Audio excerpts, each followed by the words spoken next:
Hello, everybody, and welcome back to another episode of the Paperback Possibility Podcast. I'm Alfie, I'm Ashley. and here at the Paperback Possibility Podcast, Ashley and I talk once a month about a book that has been chosen by the other person at the end of last time's episode. That's a bit of a mouthful. How did you make that so convoluted? It's a bit of a mouthful, and I'll make it a lot clearer at the end when I explain when we actually go into picking next month's book.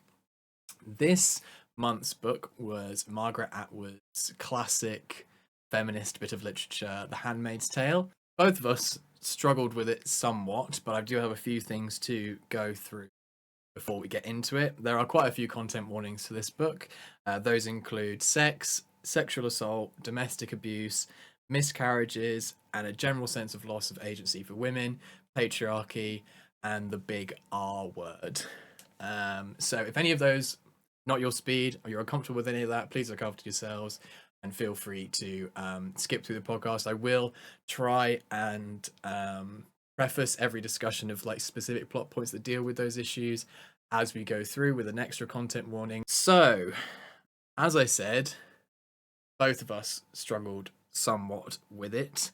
It's absolutely what I would say is an academic bit of literature rather than a fun story to be had by all. It is one that is taught in schools It is. and universities from the ages of 17 plus? Yeah, absolutely. It's definitely an academic literature piece that you write about in school, that you learn about in school, of Mice and Men, of 1984, Brave New World, all of those things that like have very clear points that are quite easy to teach, but just as like a reader who just wants to enjoy reading, not one of the best, but it definitely has things that are worth taking from it and taking from the experience. Atwood's inspiration for writing this book, and I would say that context is a very important part of this read. If you don't have the context, it's very difficult to actually get into like her headspace and why she was writing it. During the 1980s when she wrote this, there was murmurings and discussions being had of the far right, Christian far right I should say,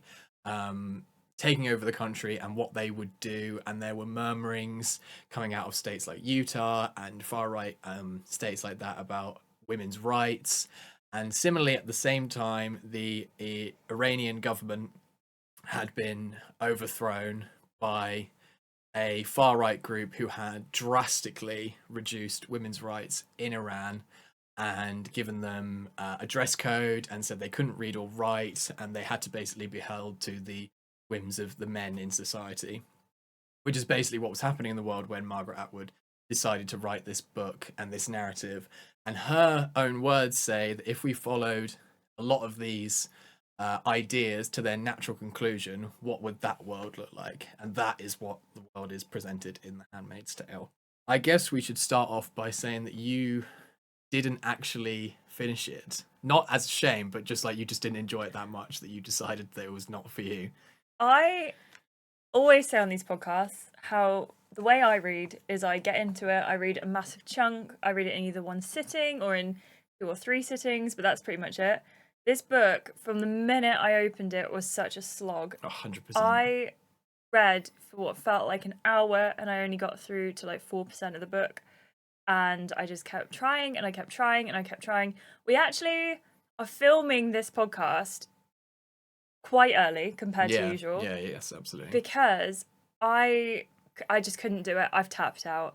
I gave it a fair shot. I feel really, really bad about it. Like You feel absolutely shouldn't. like I've got a lot of like guilt about it, because not just for the podcast, but this is supposed to be, and it is, one of the most talked about relevant books of our time. It was written in 1985, I believe. Yeah, something like that. And it's just picked up so much.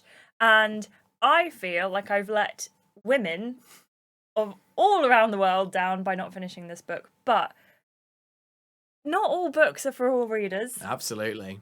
This one is not for me. I didn't even get into any of the sort of bigger themes. Like, you were just reading out the content warnings, and I was like, nope, haven't seen that. I'll come on to why that is later.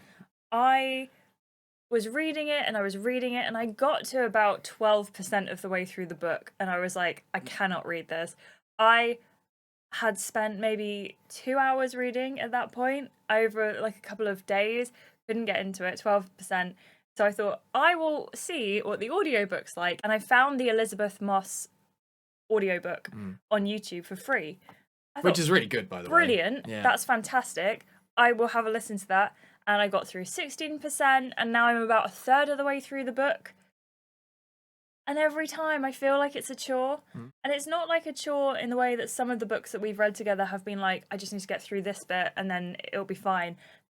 Every page is a problem. And I have to say, Elizabeth Moss, if you're an audiobook reader, is a brilliant, brilliant narrator. She puts feeling into that character where I was reading no feeling. Absolutely. Yeah.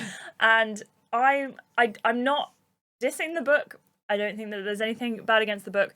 But me personally, I know when to tap out, and this was a massive, massive tap out for me. Dealing with those feelings of guilt and disappointment in myself as well. But at the end of the day, you got to know when you're doing it and it's not fun. Yeah, when it's not like it's not good anymore, and for me, not in general. So I just want to preface this by saying it's not for me. Yeah, and to be honest, we started this podcast not as like to become like professional book critics. We started this podcast we wanted to talk about books that we were reading and that we enjoyed, and to give us both challenge ourselves both a little bit to like read outside of our like normal genres and stuff. But very much so, like, we also have our own lives and our own work to be getting on with. And if we're getting to a point where like you're picking up a book and you've read 2 pages and you're like, Christ alive, can I even get through this? There's just no point. No. And I think that says just as much about the book as anything else does. And I'm going to get into, I did manage to finish it, but I found it just as much a chore and a slog as Ashley did.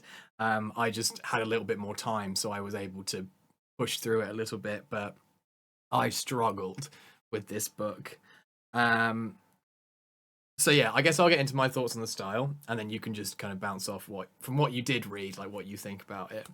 My main takeaway from the style, and I think Atwood's doing this on purpose, which I totally understand, but it makes it so boring, is there's this kind of like dispassionate indifference throughout the book. It's all very matter of fact, this is how it is. I'm not sad, I'm just emotionless, and everything is bad, but I'm too beaten down by it to care. And it's like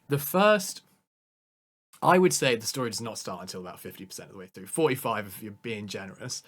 That the story just doesn't begin until that point. So the first 45% of this book, which is about 120 odd pages, is just at this level. Went to the shops and it was sad, and then I was here and I felt like I wasn't a person. I went here and nothing was happening, and the whole way through I'm like, oh my god, just get on with like what actually the story is. I think Atwood's reason for doing that makes sense. She's trying to portray this kind of like new normal for women in this world where it's just so bad for them that they have to disconnect emotionally from their situation, and that comes through because it's all first person narrative as well. That comes through in the character, and actually the parts of Elizabeth Moss's audiobook that I heard, that comes through a lot better, and it doesn't come off quite as like boring because you can hear the kind of reluctant sadness in her. Like, she knows how bad it is, she knows that she doesn't want to be a part of it, but she also knows that she can't do anything about it, so she's just like sad. But it's also just reading it, it's just like, bloody hell, this is just it's not even that it's that heavy. It doesn't really get to the heavy stuff until about 40% of the way through. It's just that like quiet heaviness of just how crap the world is. There's also like a really odd sequence of events, and I think this turned you off of it as well. And it's like, are you talking about the punctuation? No, I was going to get to that, but okay. we can jump on that now if you're bringing it up. Well, that was the thing that turned me off straight away. Yeah. So I did a bit of reading on this because I thought I was mad. I couldn't work out why this was happening, so I did some reading on it. And it turns out it was purposeful. Obviously it was purposeful. Yeah. But Margaret Atwood, when she wrote The Handmaid's Tale, wanted to get you into the headspace of our main character. And in order to do that, when she's recounting narratives, she's choosy as to whether she's using speech marks or not, which is another reason why I switched to the audiobook, because I just couldn't get through the fact there weren't speech marks. When she's recounting things from her past, it's just like, da da da, she said, but there's no speech marks. And I swear, we sound so moany right now, but it's just because it's something that we're not used to. And then when she's talking in the current tense, she uses speech marks. However, my reading indicates that it was to get us into that sort of like almost claustrophobic headspace of our character, and we were there with her and we were on her journey. And I will say, as a positive, I do feel that we were very much there with her character. I also think Margaret Atwood's writing is very poetic. If it was short stories or if it was poetry, I think that it would read a lot better. But she is a beautiful, beautiful writer. Yeah, I completely agree. Just not for me. And also when Elizabeth Moss was reading, it felt very poetic as well. And I don't know whether it's because the way she intonates everything, or whether it is the way Margaret Atwood writes, or both.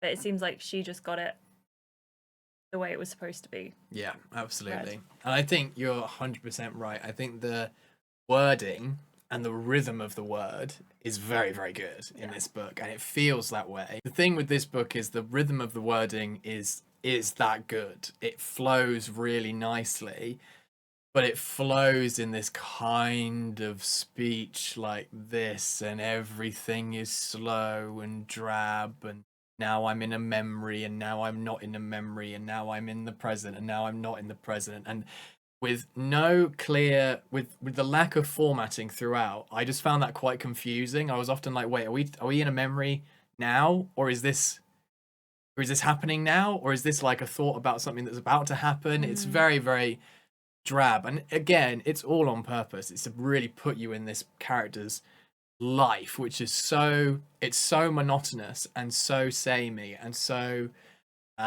painfully repetitive that you get that. But the problem is it's so boring to read. And I know, and people will say like, oh, you're not getting it, it's like, this is like a masterpiece of literature. And I'm like, yeah, whatever, man. I literally don't care.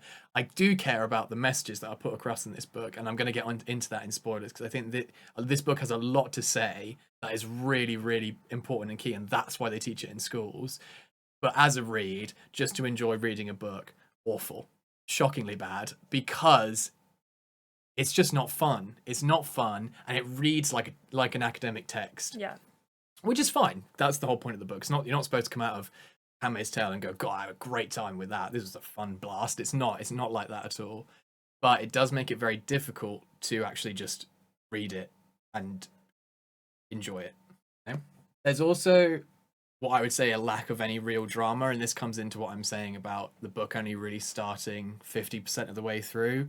Even the drama is played down massively, and there are a few reveals towards the end of the books of what's happened to, well, one character in particular and how the world is. And there's another thing to do with our main character is called Of Fred, because she is the handmaiden to Commander Fred, so she is Of Fred. She doesn't have her own name anymore.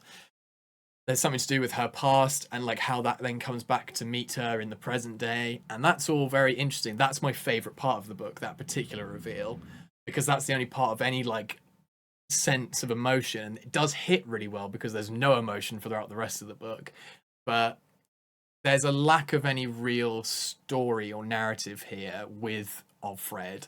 She does have things that happen to her throughout the book, and I say they don't really start until about 45% of the way through.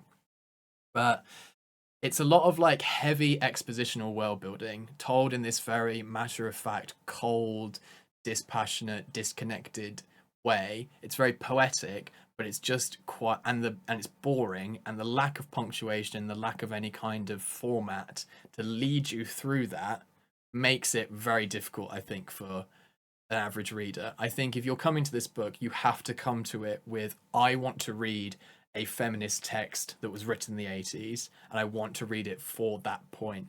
I'm not really reading it to enjoy a book. I'm reading it because I want to understand the academic principle behind it. The same reason you'd read 1984 or Of Mice and Men these days. It also plays to all of the major dystopian tropes that you would find within this genre. It has the dumping of exposition, the lacking of any real heart. I feel like we get a lot of that in 1984 and Animal Farm. The thing with Animal Farm, right? And I want to touch on Animal Farm and Quality Land. We did an episode on Quality Land, another dystopian novel that was 2 episodes ago, I think, or maybe 3 episodes ago. Do go watch it. That's a dystopian novel that we both loved because it had a lot of heart in it. It had a lot of like, it wanted to be something. It was saying something. It was being very critical of the world around it, but it gave this kind of sense of like, it doesn't have to be like this. We can like get through this. And even in Quality Land, there is a little bit of like, even though we kind of don't want it to be like this, maybe this is inevitable. But you know, we're still humans. We can still try.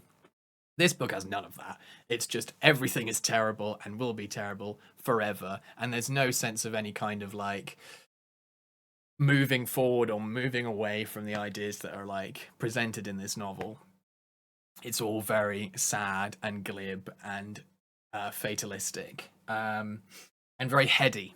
Very, very heady. A lot, like I say, with the academic aspect, it's very heady. There's a lot of academic thoughts about feminist theory in here, and no, it's hard for me to say, but I'm going to say it. There's nothing fun about this book, which is the point. There's very few things that are fun about the things that I've made content warnings for, etc. But without that little bit of heart, without that little bit of fun, even if it's dark fun, without that little bit of anything, it's just kind of nothing. It's just speaking about theories about the dangers of patriarchy and what like a ultimate fascist patriarchal society would look like. And it's just really depressing, very, very depressing, and it lacks that counterbalance, I think, that something like Quality Land or Animal Farm has. Animal Farm has the counterbalance because it's just all animals on a farm, and that's fun. It's still a sad book, and it still has a lot to say about like communist Russia and like totalitarianism and dictatorship. But because it's animals, it's kind of presented in this like digestible way.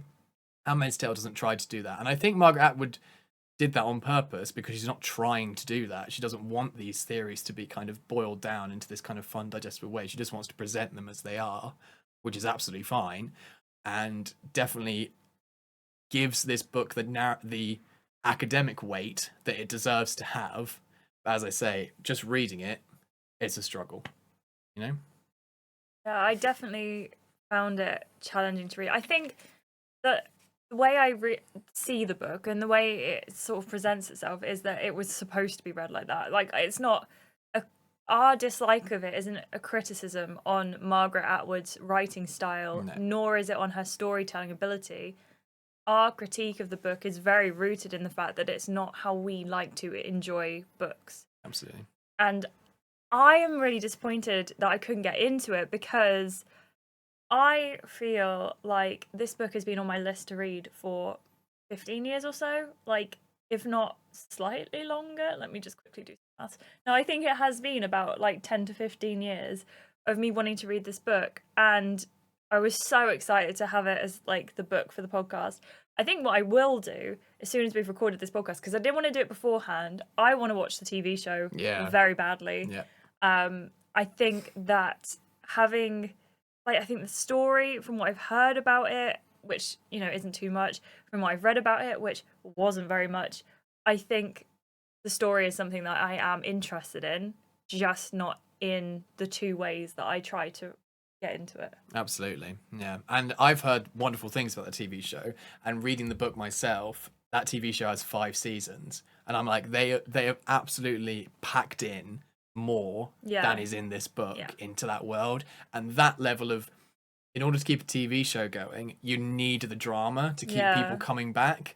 So I think it will have the framework of the world, which is very, very good, but with the drama, with the intrigue, with the hook that keeps you watching, that then makes it enjoyable and allows you to digest those ideas about patriarchy and women's rights a lot easier, because you've got something else to kind of like tug you along.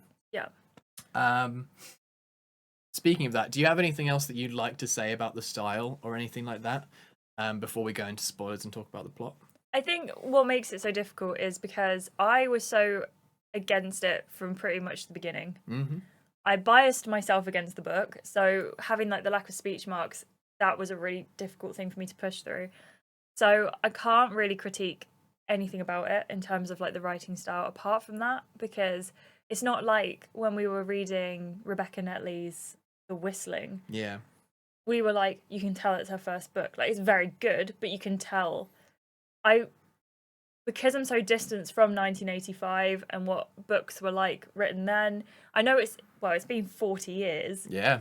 but I can't say, oh, it's changed that much, because I don't tend to read stuff from the 80s. I tend to read contemporary literature. And I just feel like, as someone who really likes to be like, I liked this about this thing, I didn't like that, I am struggling to know where to draw the line between my personal opinion and like an objective and a subjective opinion. Yeah. So, I don't really have anything else to say about it Mm-hmm. from the standpoint of like any technicalities, Yeah. because I just can't offer that. I can't do it. Absolutely. And that's absolutely fair. And I think for me, having read it, my critique would be, and I'm sure it's difficult to say, and I don't want to minimize the themes, but my critique would be, you alienate your audience by you present these ideas with the idea that this is a novel, this is a story, but it's not really. It's more of like a hypothetical thought experiment than an actual story. There is a story in there, and I'm going to get into that in a minute, but that starts halfway through the book, and by then readers like Ashley and readers like me, if we didn't have a podcast for this, I would not have continued reading it. I would have dropped it probably before you did, because I'm like, well, this just is not for me. But as we're doing the podcast on it, I was like, well, I'm going to go through it. It's only 300 pages long. I can fit that out. I can squeeze that out in a few days. So I did, but I absolutely would have dropped this book if we weren't doing a podcast on it, because it's inaccessible. It doesn't have, and that's maybe a thing of the time, and it's maybe a thing of the author's intent as well. I was reading some interviews and things that Margaret Atwood herself has said about it since then, during the time when it came out, and she's very proud of it, as she should be, because it is a very, very good book, and it's a very clear representation of what she's trying to say, but it lacks drama, it lacks narrative, and it lacks engaging character. So the ideas and the themes just kind of fall flat unless you're really just digging to find them. And everything's very on the nose anyway. It's not like the themes are hidden. They're very, very particular, and they're very upfront. But the book, it lacks the depth that I like to see in this sort of story. Whereas something like Quality Land, which is very much a critique on the current rising of AI and how we're all letting computers and artificial intelligence decide the things that we want, the TikTok algorithms, YouTube algorithms. It's all a critique on that, but it has a lot of heart, and it has a story, and it's trying to say something, and it tells you that thing in a neat little package that allows you then to take those themes away and think about them. But because you had that narrative pulling you through, you could digest it a lot easier. With this book, though, and something like, I can't think of an example though, like 1984, I guess, without that like clear narrative, this is the kind of book that, like, philosophers read and they talk about it over coffee and cigarettes, and that's fine. That is an audience, but Ashley and I are not that audience. Might have been different if we were reading it in 1985 or Absolutely. the subsequent years, but 40 years later, I think if it was something that was modern to now, like, and everything, and it is, the themes in which can be translated over, but I think I just feel removed from the narrative, whether or not it is because it's not the contemporary, it's not the zeitgeist at the moment, or what, but I'm glad that I decided not to read it. Maybe I will give it another go in the future. Yeah. But this is not the time for me to read this book. Absolutely. We always split up the podcast into two halves. We've got the first part where we talk about our feelings about the book without giving away too much. And then the second half is where we go into spoiler territory before at the end of the podcast we choose what we're going to read next month. This time it will be me presenting two options to Alfie and saying, hey, I want to read these two things. Which one do you want to read? And Alfie gets to pick. So I always think that Ashley's two choices are generally better than mine. I like to put really two diverse I know, things and they're with a so different good. theme. The last book that I chose of your choice was Legends and Lattes, which is 100% my favorite book that we have read so far together.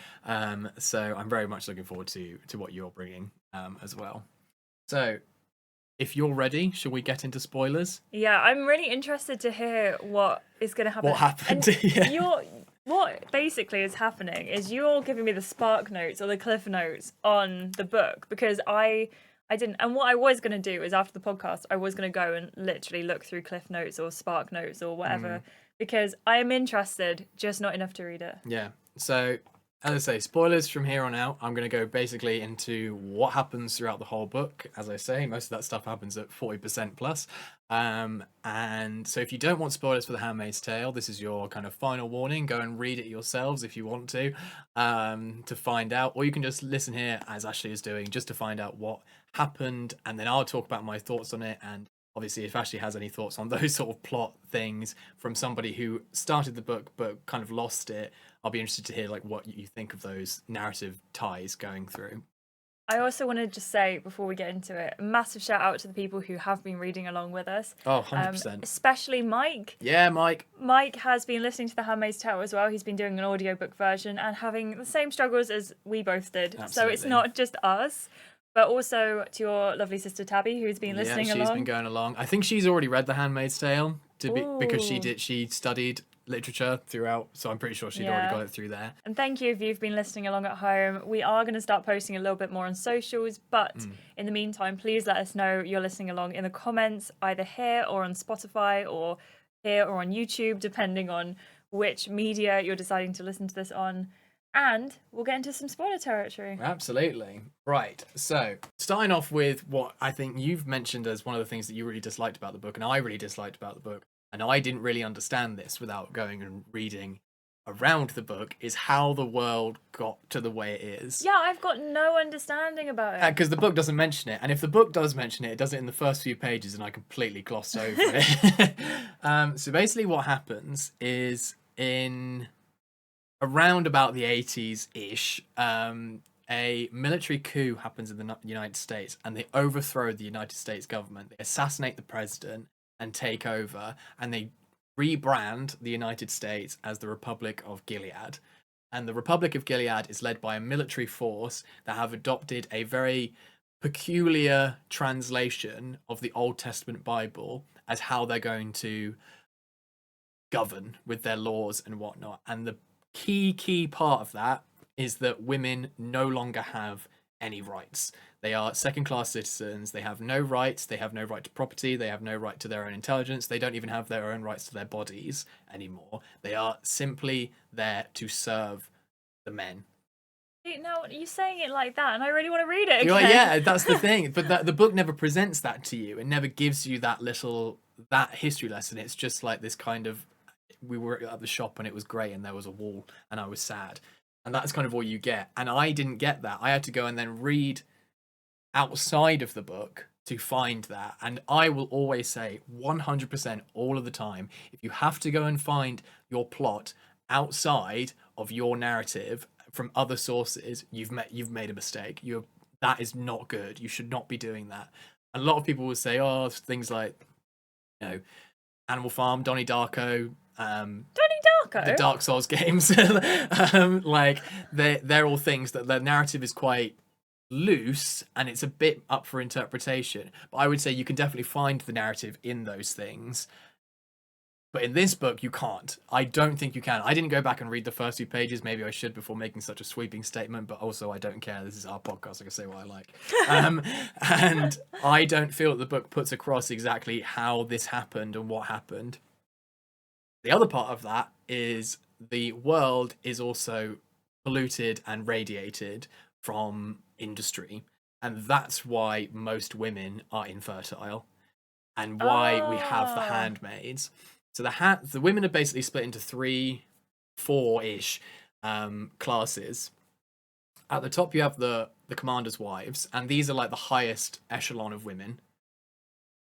And they wear blue, and they are wives to their commanders. They're still very much below their commanders, but they're above all the other women in society. These women, they don't work, they don't have any of their own stuff, but they're allowed to go and socialize and go to parties and etc. But these women are infertile. Mhm. They cannot have their own children.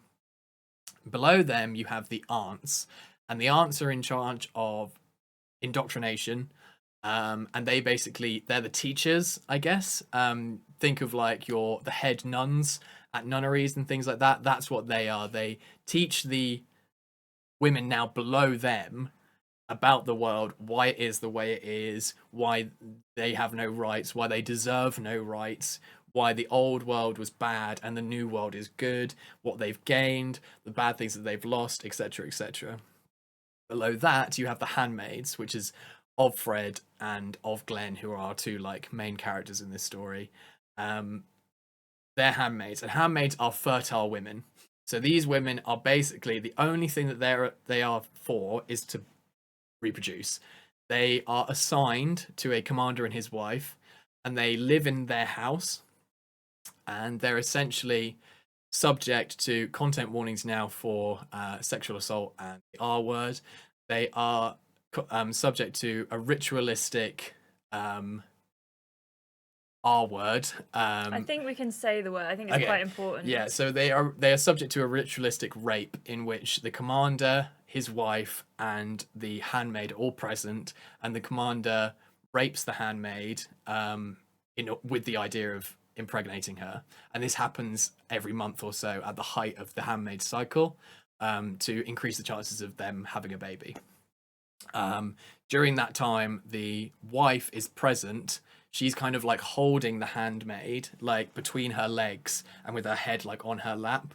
So she holds her hands, and the idea is they're supposed to be sort of like one being, Like a puppetry. yeah, like puppetry essentially, where the commander is essentially meant to be making love to his wife, but through the handmaid in order to impregnate her and increase their chances of having a baby, which is like really horrible. And there's a very, very graphic sequence where of Fred goes through that, and she basically describes like what happens, and it's really nasty and gross.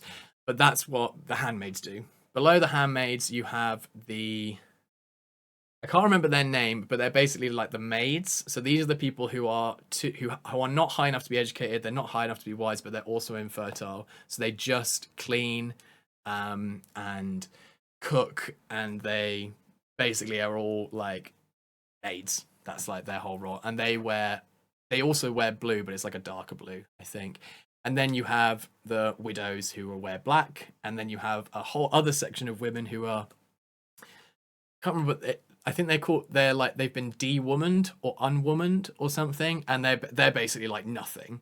They are sent to the colonies or sent to brothels to basically be treated as nothing. They're playthings. They clean up dirt in the streets, or they're used in brothels by the commanders. So that's what women are in this society, and that is all explained loosely throughout the book, but never really like this is what's happening kind of thing. Why is it that they have to be sexually assaulted? So, the idea is it doesn't have to be sexual assault, but the idea when of Fred describes it, she doesn't want to be doing Right, this. okay. It's not Okay. like you have to not want to be doing this. She is describing in that moment, I don't want to be here. I don't want this to be happening to my body. I have no control over this situation. I have to do it every month. So that's where it comes into being a sexual assault, because she doesn't get a choice Yeah. of whether this happens or not. What happens if they don't get pregnant? So if you don't get pregnant, you have a certain amount of time to try and get pregnant. If your time runs out, you then become de-womaned, and you are sent to a brothel, or you are sent to the colonies, or to dig up dirt, or if you're liked by the wife, you are then like kept as a maid in the house. but you only have a certain amount of time. It's usually about, from what I could tell, it was about 6 months. So you get like 6 goes. And if there's nothing in 6 months, they swap you out and chuck you and get another one. Pretty brutal and pretty horrible stuff. As I say, it's not a fun book. It's not like an enjoyable time. So, plot-wise, the thing that starts at about 40% is the commander. So we have our scene where Fred describes the ritual. And then we have the commander asking her to come to his room at night. And together they play Scrabble. And the commander tries to build up some sort of like rapport and relationship with her. And it turns out that this is a kind of courting. He's trying to court her because he wants to feel something during their rituals, because he doesn't feel anything. He finds it very disconnected and dispassionate. And ultimately, Fred quite enjoys this because he's giving her things that she's no longer allowed access to. So he gives her a copy of Vogue and other magazines. They play Scrabble and they enjoy words and they have like semi-intellectual conversations. But Offred is always very reserved because she doesn't want to like overstep her bounds. But the whole way she's basically saying like, he's an idiot and I can see what he's doing. But I have no agency in this. He very much has the power to just kick me out of his house. I have to just go along with it. And so she does. Through that, the courting kind of gradually progresses, and the commander starts asking her to kiss him on the lips as she leaves, as like a kind of like goodbye kiss, like they've just had a date, like a very like 1920s sort of date. And as it goes on, the commander then initially they start sitting opposite sides of a desk. The commander's son starts like sitting next to her as she's reading her magazines, and he puts his head like on her lap, like in a kind of like son sort of motherly kind of way, which is all very creepy and weird. But it's all this commander basically trying to feel something for this woman who he has to connect with in this way every month. Eventually, this leads to him presenting her with a Playboy-esque skimpy outfit, which has feathers and stuff, and it's very burlesque. And while she looks at it and is like, this is horrible, she kind of also looks at it and is like, this is a bit exciting. I'm finally allowed to wear something that isn't my kind of nun outfit, which is all red and has like a head scarf which covers their face, so you can't actually see them like in public. He then takes her to a place called Jezebel's, which is a brothel. It's called Jezebel. Yeah. It's gonna be a brothel. And he basically sneaks her in and says to her, basically, you're playing a prostitute, and this is a place where we can be intimate together without any like questions asked, because everyone's going to think you're a prostitute. And without the wife. And without the wife there. So prior to them getting to Jezebel's, there is this talk of this woman called Moira throughout the book, and I think you remember I'm familiar Moira. with Moira. Yeah. Just when I left off the book, she was, and this is another issue I had. I can never tell whether it was flashback or whether it was like in present tense, which maybe would have been good for me to read, and then I would know by the speech marks. But Moira was being escorted back in an ambulance to the nunnery. Yeah. So Moira was a lesbian and a quite outspoken member of the nunnery. She obviously within her bounds, but she would be the one who would like when the handmaids would get together and they'd go out walking, she'd be the one being like, well, this is all crap, isn't it? And the other one would be like, well, I'm not talking to you, Moira, because you're a troublemaker, kind of thing. Moira attempts to escape on 2 different occasions from what I can tell. I think it's 2. It's not really made very clear. On the first attempt, she goes to like stab one of the other nuns with something that she's like fashioned out of like a piece of a toilet, and she goes to stab her, and then she gets brought back, and then she does it again and actually manages to escape. Now, there's all this talk throughout the book of like, what happened to Moira? What did she do? Did she die? Was she killed? Was she executed? What's going on? And when Fred goes to the brothel, she finds Moira there as a prostitute, and they have a little conversation in the bathroom. And Moira basically says, this sucks, but it's better than where you are, because at least here I can smoke, I can drink, and the commanders, and this is actually really horrible, the commanders actually get turned on by women on women action. So she Oh. at least she gets that out of her, and she's like, I understand why I have less agency here, but at least I can do all the things that you can't do. And she's like saying this whilst she's literally dressed as a bunny, and I think she's supposed to be dressed like a Playboy bunny. And of Fred is like, but surely this is worse, because you basically have to have sex with all these men that you don't want to. And she's like, yeah, it is, like, that's horrible and I hate that, but I have all these other things now to help me get through it. So it's this kind of question is, has she regained some agency through what she's done, or has she just kind of gone out of the frying pan and into the fire and just like gone from one bad situation into a different bad situation?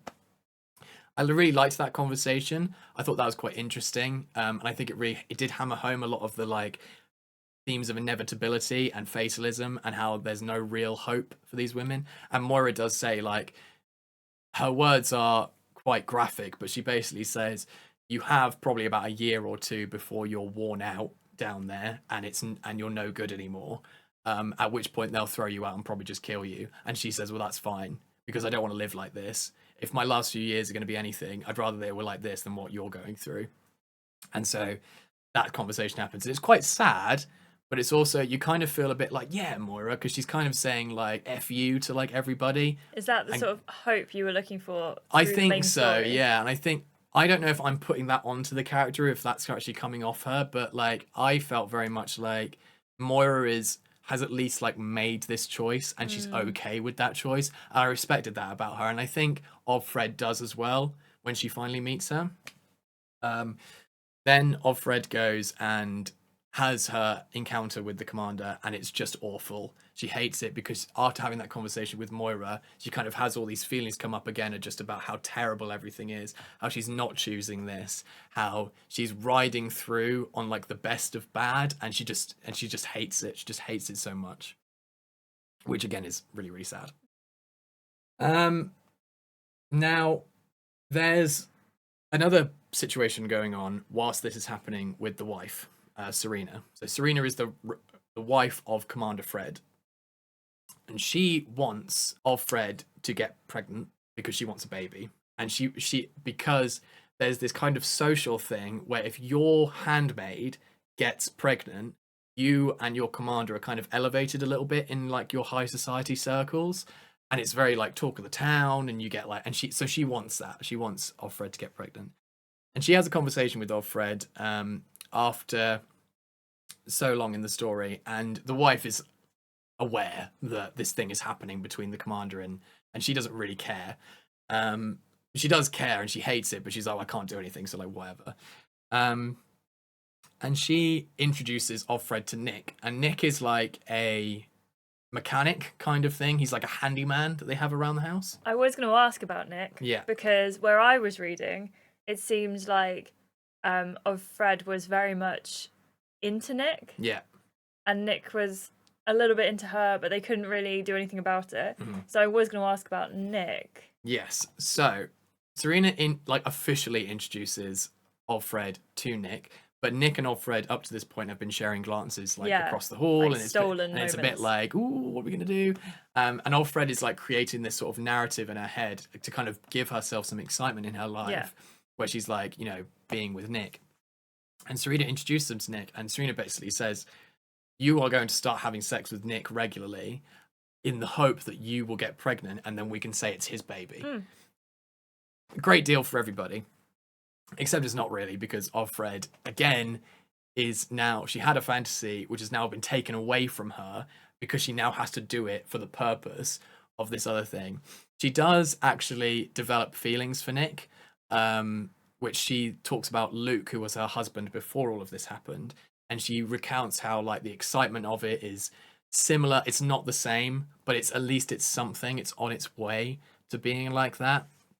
And their relationship kind of goes along as it does. Now, Nick may or may not be, it's left unclear, be a member of the Resistance, which is an underground movement which is basically allowing women to escape from this and being taken away to other countries or other parts of the United States, which may or may not be like under the control of this Republic of Gilead. One thing I do want to point out, which I forgot to mention, there is a very short little bit very early on the book when Japanese tourists come. Yes, I was going to ask about this. And that is then to show that the whole world isn't like this. It's just America. Yeah. And I theorize it's not even the whole of America. It's just this very small part of like New England, which is like the Boston, Massachusetts area. And I think the Resistance is kind of funneling women out of this place and allowing them to get back to life in the rest of America. And the Republic of Gilead, having taken away all of the news, are telling everybody this is what the whole of the United States is like. I don't actually think it's like that. I think it's just this very small part of America. There's not really much to say about that. That's just my theory, and that's how I feel like the Resistance is able to sort of do what they do. But it is what it is.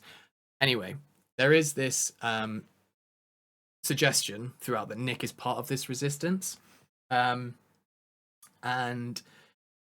we'll come back to that. Fred has a friend who is of Glenn, and they go shopping together. So Glenn is Commander Glenn's handmaid, and Fred is Commander Fred's handmaid, and they go shopping together to get like bread and stuff that they need to eat. Because they have to go in pairs. Because they're not allowed to be seen alone, because I don't really know why. They didn't really explain that. They do explain it. Oh, I missed that. I can't remember. I think it's also to do with the fact that they will hold each other accountable. Yes. So someone doesn't like run off or start like doing little rumours and stuff like that and trying to get them out. Yeah, it's that circular prison sort of thought experiment, isn't it? So of Glenn and of Fred go shopping together, and of Glenn and of Fred talk about, and they kind of, as they get to know each other, they both kind of talk about how they're not happy and they're actually like smarter women than they're being given credit for. And of Glenn talks about the Resistance, and she is the one who suggests maybe Nick is part of this Resistance, and maybe you need to just keep your eye out for like other women who may or may not be a part of this. Did she go out with of Glenn from the beginning, or was she with a different woman at first and then get paired with of Glenn? So of Glenn is introduced at the very start. So at the start of the book is when of Glenn starts hanging out with of in Fred. These walks. Yeah, in these walks. Because I remember of Fred saying that she's not really like the woman she's walking with is just not there. Yeah, so that's very early on that they become friends. Right. Okay. I don't exactly remember how that plays out, because obviously the beginning of the book is just a wash of words that don't really tie together in any kind of narrative, but that is how it is. Now, unfortunately, content warning for unaliving yourself. Of Glenn gets so depressed that she kills herself. I think what happened is of Glenn became pregnant and had a miscarriage, right, and killed herself because she didn't want to go through it, or like be told you are infertile, now you're going to the colonies to dig up waste. So that happens, and that happens right at the end of all of these other things happening with Offred. So Offred has spoken to Moira, she has spoken to the commander, she's spoken to Serena, she's had this relationship with Nick, her friend has killed herself, and then Fred then begins to have suicidal thoughts of her own, and she expresses these thoughts to Nick, and a few days later a van comes to take Offred away. Now at the very end, Nick says to her, it's okay, you can go with these men. And that's the suggestion of, is Nick part of the Resistance and is saying go with these men, they will save you, or is Nick actually part of the Eyes, which is like the secret police in this, and is he actually saying no, she's bad news, we need to get rid of her because she's having these thoughts and all this stuff. And it always looks bad when a handmaid kills themselves. They don't want that. One, because it's a sin in the Old Testament, and also because it kind of ruins the thought process of the other handmaids. And that is how it ends. That's the ambiguous ending. Does Offred actually end up escaping with the Resistance, or is she taken away to be executed? There is a second book. Yes. I don't know if it's a sequel or a prequel, or I don't know anything about that second book. No. That that is where the story ends, but it's not actually where the book ends. The Oh. book then has an epilogue, which is a historical account written in the year 2145, which is titled something like the Gilead period or the Gilead times. So they got out of it. So they got out of it, and now a historian is reading or listening. Well, he's actually listening to audio tapes. It's revealed that what we're reading is of Fred's audio tape, her audio diary of what's going on, and this historian is recounting that as we're reading it, and he is now transcribing it to put into a historical account for people to read in the year 2145. Again, that's very interesting. That changes my whole perspective on the book. I liked that, and I was like, oh, that makes sense. But at the same time, I was like, please don't save that for the last like 5 pages, because this was such a slog to get through. What if they'd have had like a prologue, which was that, which said that this is an audio account that's been transcribed from these handmaids, and I would have been so much more into that. Absolutely. If you're reading like an actual account, like I know it's an actual account anyway because it's a first-hand like account, but having got out of it and having got out of that time, that makes it so much more exciting. Absolutely, and so much more interesting. I've completely glossed over my favourite part of the book, which is the only part of any like emotion comes in. Serena's deal with Fred for doing all of this stuff is, if you do this for me, I will provide you with a picture of your daughter, because your daughter is alive, and I know where she is, and I can get you a picture of her. We haven't spoken about the daughter this whole podcast. I found a lot of the flashback is to do with what happens like in the immediate before, as the world is, as this particular part of the country is starting to crumble, and the Republic of Gilead is coming in to take over, and that's when we're introduced to Luke and of Fred's daughter. Fred and her daughter tried to escape over the Canadian border. Luke was taken away. He got caught. As they tried to run away, I think they were shot, and the daughter was taken away. Fred, we don't know what happened to him, but we're pretty sure that he was caught and killed. Luke, yes. What did I say? Fred, yeah. So Luke was taken and taken away. It's all very loose. It's all kind of told in this kind of foggy memory way, which is fine, but it's just very difficult. It's kind of like I'm constantly trying to like pick at it and trying to like translate it. But what happens is Serena does present of Fred with a picture of her daughter, and it is her daughter. She recognizes her, but she recognizes her, and she's wearing some robes, and Fred just becomes immediately depressed, and because she knows that her daughter was not old enough really to have any sort of memory of her. And so she's just like not a part of this young woman's life. And she looks at that picture, and it actually brings her more pain than she thought it would. And actually she says like, I wish I hadn't seen it, because now she's just aware of the fact that her daughter's alive, and she's just missed her entire life and will have no access to her. Do we know what happened to her daughter? She was just taken away. I think I can't remember what color she's wearing. I think she might have even been wearing white, but I can't remember like what white signifies. But that's all we get. It's just that picture. And I think the idea, we don't get any more information because Fred didn't get information. Okay. And so we're supposed to share in that kind of lack of knowledge and that distance from her daughter, which again is another factor which leads to her suicidal thoughts, which she shares with Nick at the end. And that's it, really. That's the whole story. And I find it interesting that you think, you're like, having heard that like little epilogue, you're like, well, actually, that's a lot more interesting than I thought. And it is. But the problem is, if you don't promise the payoff and you don't lead, it's difficult. It's so hard to read, and I struggled with it. And for me, the epilogue was not enough. I definitely came and was like, "Great, thank you. I'm glad that I read it. I'm someone who has read The Handmaid's Tale, and I guess that makes me that validates me as a reader in some way, which not something that I care about in the slightest." But I've read it, and people can ask me about it, and it's one of those things that comes up at dinner parties, and you'd be like, have you read The Handmaid's Tale? And it's like, yes, I have. And I hate all that stuff, but like, I read it, it was fine. I didn't really enjoy it. I get the themes and stuff. Did you not enjoy it because you're not supposed to enjoy it, or did you not enjoy it because of the experience? Yes, I will answer that question. Right, good. I found the experience underwhelming. for the hype about this book. Yeah, there's a lot of hype. I found the thematic presentation to be good and obviously worthy of what the book is trying to say, but also I found it to just be very boring, very dull, very drab, very sad, and lacking any sort of drama or any kind of... It's like eating a raw potato. It's like, I know that this is a potato, I know this is a feminist piece of literature, but without cooking it up in a way that makes any sort of sense to me, I'm just eating a raw potato, and that's just terrible.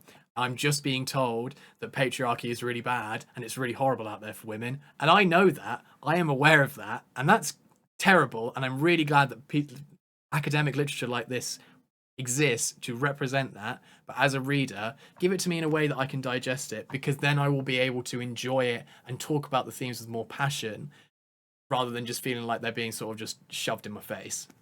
The thing is, though, from me not listening and listening to you like talk about it, I feel like you're very passionate about it. I am now like intrigued. I want to go and read it. I know I don't, because I've tried. But the only reason I don't want to rush to read it is because I've given it a go. Everything you said, laid out, is what I would want in a dystopian novel. 40 years ago, it was written. We haven't really changed much in terms of like a lot of themes in dystopian literature. I think that if that was written in a different way, a different format, I would prefer it. I couldn't get into the book, couldn't get into the audiobook.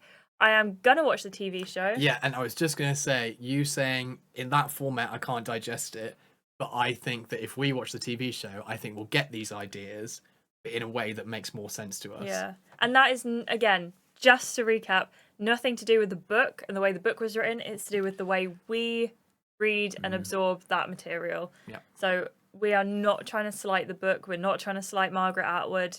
It's literally us. We are the problem in this context. Yeah. Unless you agree with us, and then maybe there's a bigger thing. I can't slight Margaret Atwood. I think she intended it to be... I think I've said this in the podcast before. When I judge a piece of creative anything, I will say, like, what was the intention, and did you achieve that intention? Margaret Atwood absolutely achieved her intention here, and she did it with the execution that she wanted to do, and it makes sense, and it all wraps up nicely in this little package, and it's very, very good, and it's a very, very important piece of feminist literature, but it's not a good read for me. I thought it was really boring and quite difficult. So, what were your thoughts on The Handmaid's Tale? Let us know in the comments, either on Spotify or YouTube. I would love to hear your thoughts. I would love to, and I'd love people to talk about this book from a writing perspective. I think a lot of talk has obviously been done, and quite rightly so, about the themes and about the Republic of Gilead and what it's like. But I'd love to hear what people think about like the way that it's written and how those ideas are presented, because for me, a reader who's been reading my whole life and reading a book that was written 40 years ago with themes that are still present today, how does this book now exist in the world today with the way that it was written? I think that's a conversation that's interesting, and I'd love to have that with people. I've got two choices. I can't wait. This point of the podcast, I or Alfie, depending on who chose the last book, the other person is then, hey, you know what? I've got two book choices for you. We're called the Paperback Possibility Podcast. Why? Because it's time to pick the paperback possibility for the podcast. Absolutely. I've got two books for you. I can't wait. I'm very excited. They are completely different. One's a short story. One is not. Okay, so the first book is called A Deadly Education by Naomi Novik. We saw this book the other day in Waterstones. Oh, yes, I do remember. Yeah. And I read the back and I was like, do you know what? This could be a book. Oh, okay, I remember this. This is A Deadly Education. The subtitle for the book is Lesson 1 of the Scholarmance. Enter a school of magic unlike any you've ever encountered. There are no teachers, no holidays. Friendships are purely strategic and the odds of survival are never equal. Once you're inside, there are only two ways out. You graduate or die. Elle Higgins is uniquely prepared for the school's many dangers. She may be without allies, but she possesses a dark power strong enough to level mountains and wipe out untold millions. Never mind easily destroy the countless monsters that prowl the school. Except she might accidentally kill all of the other students too. So Elle is trying her hardest not to use it. That is until she has no other choice.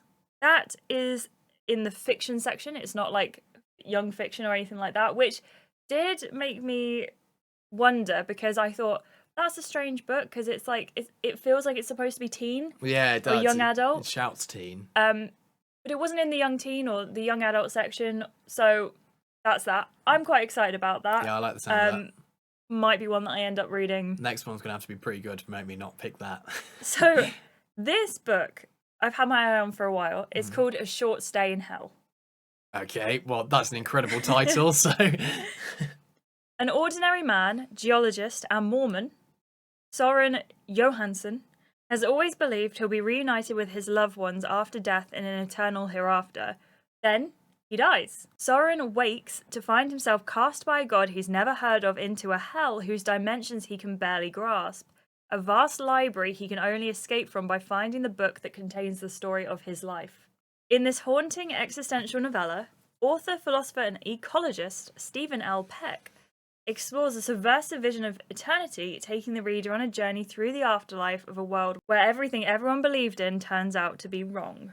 So there are the two choices. As I say, they're vastly different, but I very different. Wanted to do something slightly more unserious. Mm-hmm. And I think that is put to us in these two sort of fantasy locations. Yeah. But as always, I've presented the ideas. What book are we going to read, Alfie? Well, I was actually quite difficult. I think I was on board for the hell one until it was like so and so philosopher ecologist presents this idea of this, and I'm thinking that sounds a bit academic. But that's not the blurb. That's I know that's the review. That's the thing. But I'm also like, as it's a novella.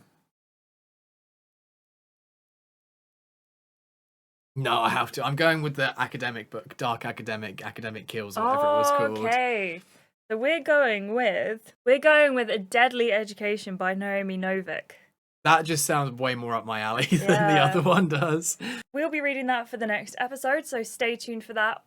Unless we're not going to be reading it for the next episode. Oh no, we are not. Because we're going to slide a little extra episode in the middle. Little bonus episode. Alfie and I are going away, and we thought a nice little bonus episode of the Paperback Possibility Pod. Why don't we do a beach read? We are going to the beach. So let's do a beach read. And we went to the works. Oh my god, it's so good. And we were staring at all the books, like which one of these seems like a beach read? There was a book called Beach Read. It's too perfect. So the book is called Beach Read by Emily Henry. Would you like the blurb? I'd love it.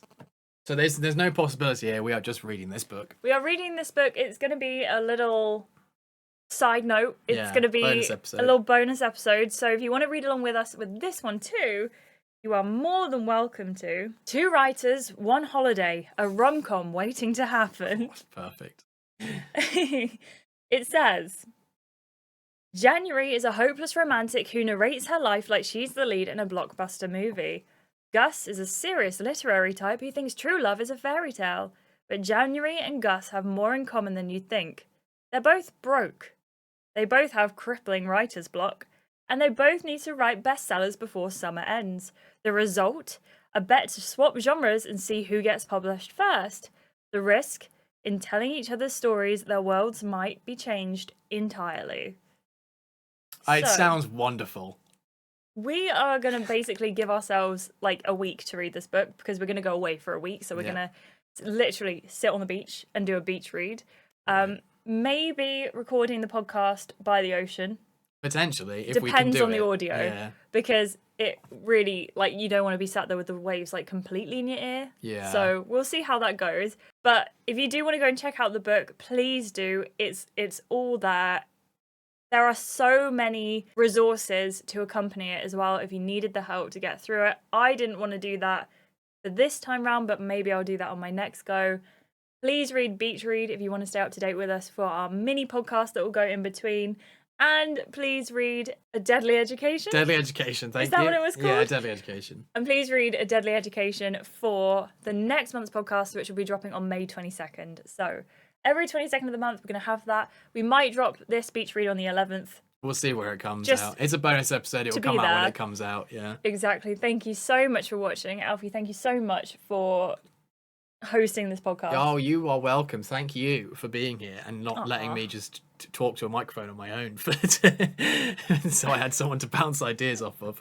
We will see you in our next podcast, which will be dropping sometime between now and May 22nd, when our next podcast will officially drop, the next episode. Yes. So episode 4.5 or special or something will be in the middle. Thank you so much for watching, everyone. I hope you enjoyed it. I've been Ashleigh. I've been Alfie. And we will see you next month for more of the Paperback Possibility Podcast. Take care. Bye.